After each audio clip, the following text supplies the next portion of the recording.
Before there was the failure of Batgirl, there was Batwoman. I need you to fix his suit. The suit is literal perfection. It will be. When it fits a woman. There's no getting around the fact that the CW's Batwoman simply did not work out for a multitude of reasons. From the disastrous trailer reveal, Look at the dislikes! the corny overacting, Give me a face I can wear!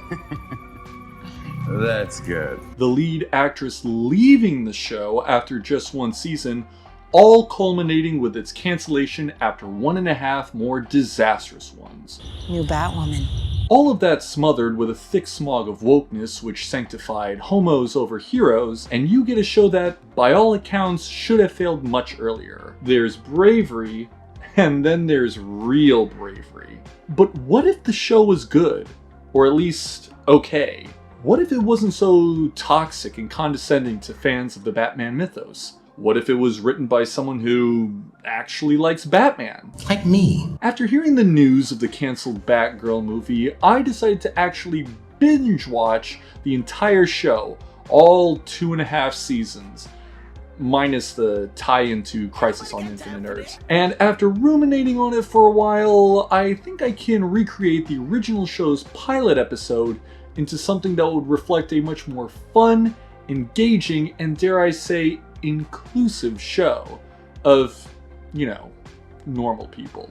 Now, this pilot would probably have to be a bit longer than most television episodes, maybe an hour and a half with commercials, but I'm of the opinion that pilots for these types of shows should feel more like movies anyway. That way, if it doesn't get picked up, you still have a nice self-contained TV movie. Also, these shows should have shorter seasons in order to convert fluff and filler back into the budget for better special effects and set pieces. Batwoman has almost the same amount of episodes of Breaking Bad, and look how little it accomplished with them. But before I unveil my rewrite for the pilot, I think it's important to explain how I would improve the show in general. The very first problem I want to solve is the fact that Batman and his supporting cast are completely gone. The CW really has a codependent relationship with Batman, relying on his name brand viability without actually letting him be the star of the shows based around him. As happy as I am that Green Arrow and others have received more recognition,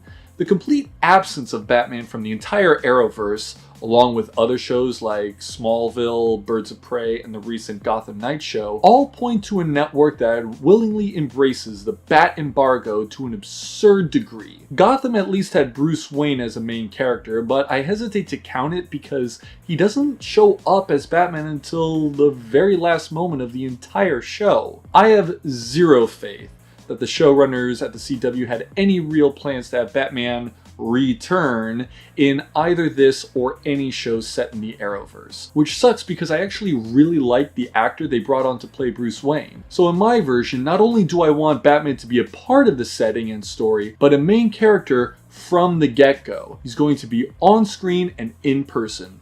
No impersonators and no hallucinations. He's actually there, interacting with the characters. Alongside Bruce would be his trusty partner in anti-crime? Alfred. It's Alfred. Alfred would always be around to offer sagely advice and wisdom like he always does. You can always count on good old Alfred to say something British and bring people back down to earth. Luke Fox would be relatively the same character-wise because I think a tech guy being more involved with the action directly is very valuable. We usually see both Bruce and Lucius Fox being tech savvy together, but Lucius is often kept at a distance, so I like that we have Luke being a more active player. Plus I like that he's a younger member of the Bat family who isn't a former sidekick. Now, onto the character of Sophie. I'm going to be splitting her character in 3 to help clarify how I'll be writing them as I rename, recast, and amalgamate them all together into other characters. These are Army Sophie, Cop Sophie, and Suit Sophie. Army Sophie, the girl that Kate fell in love with at base, will be played by Ryan Wilder's actress Javicia Leslie, I'm sorry if I'm pronouncing that name incorrectly. She's pretty good at playing both bubbly and friendly, helping to break Kate out of her shell while at boot camp, but also can get really angry, which will play well for the story that I have intended for her character. I'd keep Sophie's original actress, Megan Tandy, to play Tamara Fox, Luke's sister. She'd be kind of like an amalgamation of Suit Sophie and Julia Pennyworth's character as an employee under Mr. Kane, and there'd be this strong bond between her and Luke because of their father's death, which I'm keeping. I would also like to include other Batman mainstays who are desperately needed to help ground this as a Batman show. Have Jim Gordon fill in the role that Jacob Kane had in season 1. I would even probably cast Dougray Scott as Gordon instead of Jacob because I think he played the gruff cop archetype very well, particularly in season 2. You don't have to do this. And put in Detective Renee Montoya as his right hand, replacing Cop Sophie. I'd have Stephanie Beatrice play Renee Montoya. She has experience playing a cop, albeit in a comedic role, but she still manages to play a tough character, so I think she'd be great. Also, she's bisexual in real life, so there you go.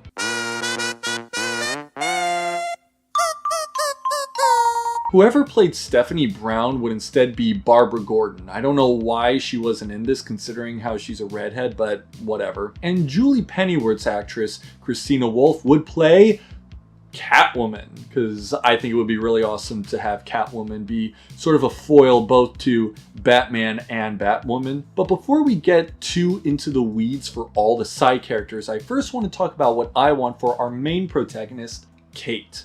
So part of her growth as a character in my version is learning how to be a crime fighter and getting over herself and her hang-ups. Chief among them, not working well with others. My general premise for this newly revised pilot borrows elements from Nightfall along with Batman Beyond. Kate refuses to be a mere sidekick or legacy hero, instead trying to forge her own identity, but at the same time discovering what it means to be the hero that the people need. Between her nighttime excursions as a masked vigilante, she'll be training and studying in the Batcave to not only get better at it, but to prove that she can be better for it. Bruce and Kate would frequently butt heads over their idea of what it means to effectively combat evil. Bruce wants to go easy on her a bit because they're cousins, but Kate is deathly afraid of appearing soft and vulnerable due to past trauma. So she often tries to appear cool and aloof, sometimes lashing out. She wouldn't hesitate to bring up Batman's past experiences with the Robins, or how he should have killed villains like the Joker when he had the chance. You want to kill me? I'm your best friend. Basically, she just has this massive chip on her shoulder that she needs to overcome. The original show made the mistake of having her be way too overly competent at the onset, which made her come across as a bit Mary Sue-ish. The same could be said for Ryan Wilder's character with the whole "I have experience in 6 different forms of martial arts" thing, but at least the show made it very clear that all of that knowledge doesn't translate into crime fighting. I actually really like that she misses when she throws the batarangs or stumbles when she lands from a great height, and over the course of the show she gets better at doing both of those things and you actually see her land better. I thought that was a very nice touch.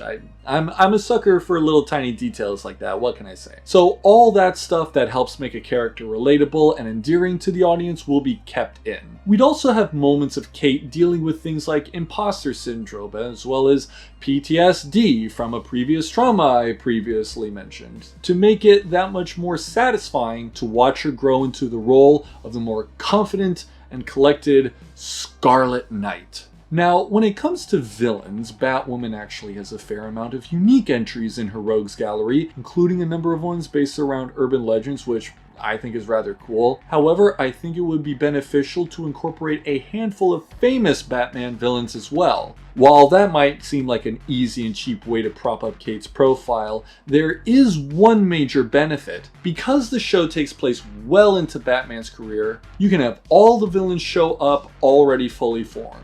So you won't have to bore the audiences with origin stories we've all seen a bajillion times. This also means we're doing away with the whole Batman's trophy subplot from season 3, because otherwise you're just incorporating the villains in the show in a weird roundabout way as opposed to simply having the villains in the show. Now for Alice, Batwoman's archenemy, I think it's very weird that Alice, both in the show and in comics, seemingly has zero connection to the Mad Hatter, so I'll be tying them together. We'll also be replacing Mouse with Mad Hatter, but I'd still keep the same actor though. I thought he was really good. My last significant change to the show would be the overall aesthetic of it. Gotham is way too sterile and clean. It does not feel seedy or crime-ridden, save for a couple of back alleys. It's the same problem I had with Nolan's Dark Knight trilogy, except the situation is way worse, because in the context of the Arrowverse, having a show set in Gotham is an opportunity to really go hard on the spooky so that it stands out more when juxtaposed to shows like Legends of Tomorrow or Superman and Lois. The soundtrack is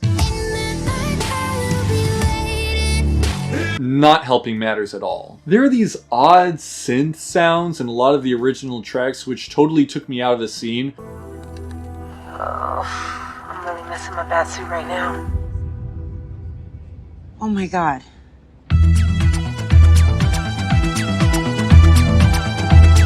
Because it kind of reminded me of the Doctor Who theme song.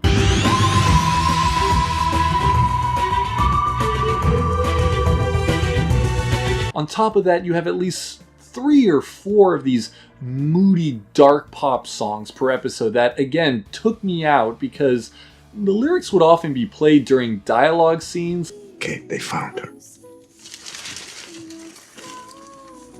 See? There's nothing there, Dad. I would have seen it. I looked! All of this moody teen music feels more at home in a show like Riverdale or The Good Doctor or any show where the male characters cover their mouths with both of their hands when they're upset. Basically, there's nothing gothic about this Gotham, and I think that with a bit more attention to the set design and soundtrack, it would greatly elevate the mood that they're going for. It doesn't need to be over the top or anything like, Burton or Schumacher. If anything, it'd be better to draw inspiration from Gotham, the Arkham games, or Matt Reeves' The Batman, which came out recently. So, with all that being said and out of the way, here is my rewrite for the Batwoman pilot episode.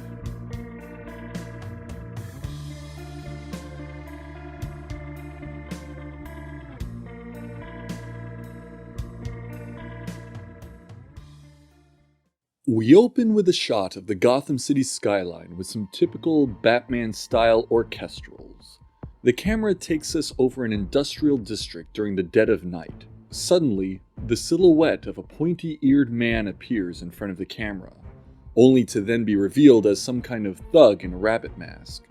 We see a group of similar thugs in similar rabbit masks gathering outside of a warehouse, and the villain leading them is revealed to be the Mad Hatter. He's ordering them around, and they all do his bidding, no questions asked. We see little hints that the masks are acting as mind control devices connected to a transmitter in Jervis's hat. One of them is a woman dressed as Alice from Alice in Wonderland, and wearing a more distinct, almost Venetian-style rabbit mask. Tetch pulls her aside and gently instructs her to manage the thugs in executing their plan. While this is happening, Batman arrives on the scene and scopes out the bad guys. He's communicating with Alfred and Luke Fox about how he plans on taking them down, after which he goes in to engage. He discovers that they are trying to steal a large shipment of tech pieces destined for Star Labs, presumably so Jervis can make more mind control masks. He gets discovered by Alice, and the thugs converge on him. During the fight, Batman throws a batarang that destroys one of the ears on Alice's mask, which causes her immense pain. Mad Hatter from far away activates a failsafe protocol that makes all of the thugs turn on suicide vests, which leads to a large explosion. Because her mask malfunctioned, the transmission did not reach Alice, and she was able to escape. Jervis, on the other hand, was not able to escape and got apprehended by the police after trying to run away. The fate of Batman, however, is unknown. Jim Gordon approaches Mad Hatter, ready to throw him into the back of his car. Meanwhile, Alice's suicide vest has been left on the ground. Suddenly, it explodes. We immediately cut to Kate Kane waking up from what must have been some kind of nightmare. As she slowly rises out of bed and looks out the window, we see that she is residing in some faraway city. Suddenly, the phone rings. It's her father, giving her the news that Bruce has disappeared. The official story is that Bruce is off on sabbatical somewhere. Kate seems to have been traveling around too, for reasons we'll discover later. As she looks out the window, we hear the imagined echoes of gunfire and explosions in the background. Kate quickly snaps out of it, gets dressed, and decides to head home to Gotham. Upon returning to Gotham, she reunites with her family. Her father, Jacob, is a retired colonel who now runs the R&D department of Wayne Enterprises, using it mostly to develop weapons and tech for the military and police. He is also the brother of the late Martha Wayne. Her mother, Catherine, is a wealthy socialite and philanthropist, not too dissimilar from her sister-in-law. I would keep Mary around as Kate's best friend. I don't think we need the whole everyone is related by marriage or blood thing because, to me, it too often makes tension feel artificial. Not everyone needs dead family members to have a tragic backstory, except for one particular character whom we'll get to later. There's a similar scene as in the pilot involving her reuniting with her father, implying she's been away for some time, and we get hints at the turbulent relationship between Kate and her father. Mr. Kane informs Kate that there's a large party going on that night featuring many of Gotham's top socialites, and that he'd very much like for her to attend. We then cut to a more involved flashback. Now, when it comes to Kate's origin story, I want to keep her as an army girl. However, I'm doing away with crows at least for now. They can come up in a later season. Keep in mind that I may get some military terms and/or customs wrong, but bear with me. The idea I have is that she's only there because her father basically forced her to go. She gets mocked by her fellow soldiers for being the daughter of a higher-up. They tell her she'll only get anywhere because of who her father is. This infuriates her because it defeats the whole point of her rebelling from him in the first place. Determined to prove them wrong, she works really hard to prove she's just as capable as everyone else. Throughout her training, she gets good marks and is placed within a team of people who all happen to be from Gotham as well. She would also develop a crush on a fellow soldier there named Sophie, but out of fear of appearing vulnerable, refuses to confess her feelings. Back at the party, Kate tries to mingle with the people there, and we meet her best friend Mary. Mary talks about how med school's going for her, and that she's trying to earn a grant to start a pop-up spot in Robinson Park for the homeless population. It makes Kate happy to know that there are still good people around. While there, she is met upon by Luke Fox, who is attending on behalf of Bruce Wayne. Luke Fox states that while he does do a lot of tech work for Wayne Enterprises, he does most of his work and research at Wayne Manor these days. He comes across as slightly standoffish and a bit snooty, and he and Kate have a heated discussion about Bruce's sudden disappearance, with Luke implying that she doesn't know Bruce as well as she thinks she does. Alice then makes her debut without the mask, much like in the original. However, since Batman hasn't been gone for 3 years, instead she states that she has killed the Batman, replaying security camera footage of him supposedly dying in the explosion. This causes everyone to go into a panic. Alongside her father's personal security team, Kate manages to subdue Alice's thugs, where they discover that the masks are indeed mind control devices.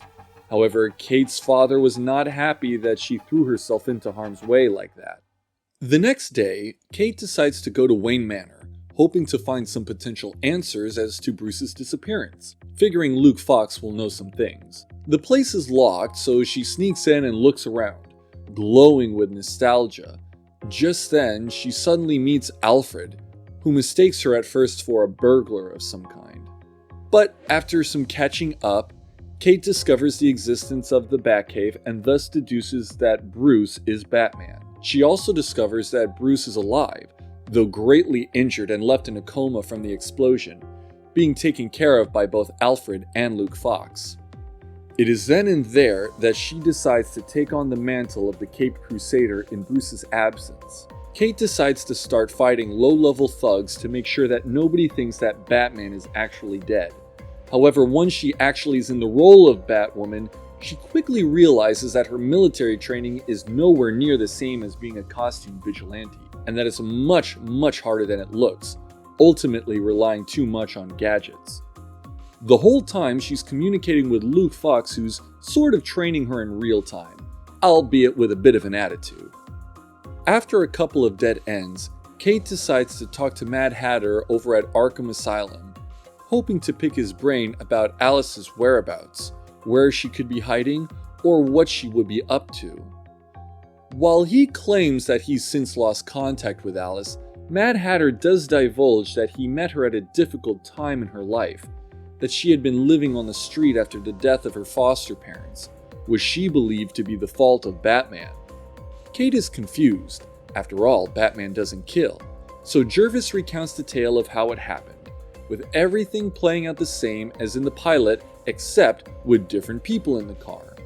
Instead of it being Kate and their mother, it would just be Elizabeth and her two foster parents. She later joined the Wonderland gang because Jervis promised her that he would give her the ability to kill Batman, thus revealing that she volunteered to be mind-controlled by her special mask, leaving a bit of a mystery as to whether she was always under his control, or if maybe she isn't since her mask's malfunction. Because if it is, then that means that Batman would still be responsible for Alice's transformation into a villain. Mad Hatter slyly hints that the rest of the gang is located at an old abandoned orphanage, but before she leaves, he tells Batwoman that she should probably give up, because if Batman couldn't rescue her, then she can't either.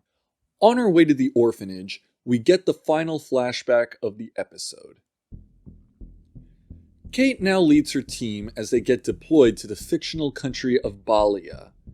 During the mission, she ends up in a situation in which her entire team is killed except Sophie, who's gravely wounded. We have a moment where Sophie is on the brink of death and Kate hesitates to tell her how she feels, but Sophie implores her to get out of there. With a mixture of shame and terror, she runs away and deserts the scene. She ends up getting discharged from the military, but her father pulls some strings to help prevent her from being labeled as dishonorable. Yet more reason to be frustrated with him. Kate then spends the following years traveling the world and getting drunk, a sad reversal of the journey Bruce made before becoming Batman. Much of the following will play out relatively similar to how it did in the original pilot, with a few changes. Kate goes into the orphanage, but this time as Batwoman. While she does get roughed up a bit, she does manage to hold off against them until they trap her, followed by Alice giving her little pre-crime monologue, and eventually escaping. Batwoman returns to Wayne Manor in order to get some better gadgets and also a badass motorbike. Obviously, Sophie is not in the picture here, so Alice won't need a hostage. However, I do like the idea of her having a man on the inside though, so Dodgson will still be involved. We also now have Jim Gordon and the GCPD down on the green instead of the Crows. And to be honest, instead of the Zorro movie playing, I think it would be better to have Grey Ghost. But then again, I'm of the opinion that Grey Ghost should just replace Zorro in the Batman mythos from now on. Batwoman takes down Alice and flies off into the night, renewing the people's hope that Batman is still alive. As the news plays on the TV heralding the not-so-dead Batman's return, we get an overhead shot of Bruce Wayne waking from his coma. And there you have it, that's the gist of it. It took me a lot longer to figure this all out than I had planned, but unfortunately I can only watch so much of this show in one sitting, but I want to know what you guys thought. Does this sound like something you would watch? How would you rate the pilot on a scale of, 1 to 5? What were your biggest issues of the show, and what changes would you have made? Leave your thoughts down below, I'd love to hear from them, and until then, this is J. Brad, signing out.